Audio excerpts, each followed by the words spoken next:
Is this it for me with import hardware?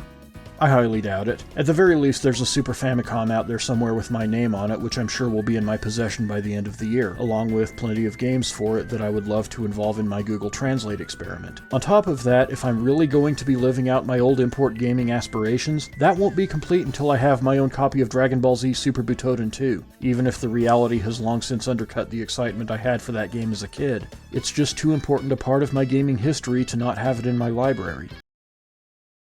So yeah, wow, even sooner than I thought. Welcome back to Little Akiba Games, I'm Patrick. And yeah, Super Famicom right here next to me. When I mentioned a Super Famicom purchase coming up in the PC Engine video, I thought buying one would be more of a November or December occurrence, but things got fast-tracked and it's here now. This is huge for me. I won't regurgitate yet again my account of growing up around magazines that put the import scene on full display, but there's no denying that the Super Famicom was a major part of that coverage, and a selection that I deeply coveted in the 90s. Thus, getting a chance to dive into it now with an actual Super Famicom and actual Super Famicom games is an opportunity I will savor. The process, just like with the PC Engine, is already well underway. Now, as many of you know, I offloaded most of my retro gaming stuff at the start of the year, including all of my Super NES games. Despite that, I don't want to just go back and start buying up import versions of the same Super Metroids and F-Zeros that comprised my domestic library before I cleared it out. I bought this system to play the games that we didn't get the chance to in North America in the 90s. And that's the focal point of these initial purchases. I'm sure eventually there will be the odd Return of Double Dragon or Street Fighter II Turbo on my shelves, but right now is about the games that stayed in Japan. Of course, that list had to start with Dragon Ball Z Super Butoden 2. There are better fighting games on the Super Famicom, to be sure. Hell, there are better Dragon Ball Z games on the system. But the obsession and fascination that this game instilled in me from the magazines that featured it back in the day guaranteed it a prominent spot in that first wave of purchases. Like Street Fighter II Champion Edition on the PC Engine, its personal historical significance required me to pick it up. There was simply no better place to start. A good co-op game was a must, and The Great Battle 3 is the perfect fit for that role. I'm a huge tokusatsu fan, so having a medieval fantasy beat-em-up that included Kamen Rider Black RX and Ultraman Great was a mandatory purchase for me. Even for a system as beat-em-up rich as the Super Famicom, The Great Battle 3 stands out as quite a good one, something of a precursor to the All Kamen Riders games on the 3DS and PSP, which early videos on this channel will tell you I quite enjoyed.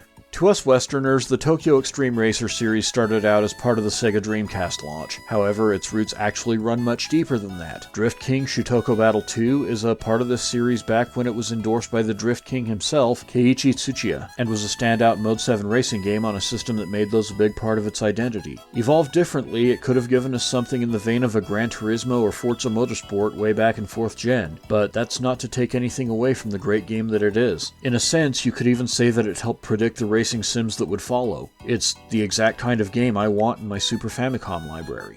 Now, I had not heard of Dosun Ganseki Battle until last week when I was in James Chen's Twitch chat for his Tuesday podcast, and it came up when someone asked about puzzle games he likes beyond Tetris. After looking into it, I found the best version of Columns I had ever played, with a decidedly more competitive element to it. I wouldn't quite put it up there with Lumines on my list of top puzzle games, but it's definitely right there alongside stuff like Puyo Puyo 2 and Puzzle Fighter. Absolutely worthy of a place in my Super Famicom library, which is why I ordered a copy right away before Chen's shoutout of it blows prices up. A solid 4-game selection to get started, I must say. Now, when it comes to the Super Famicom, I definitely have a more decisive direction in mind for future purchases than I do for the PC Engine. Dragon Ball Z Hyperdimension, Shutoko Battle 94, the Romancing Saga trilogy, Ranma 1/2 Super Battle, and the Ganbare Goemon series will all be on my shelves eventually, along with at least one of the Super Bomberman games that we missed over here.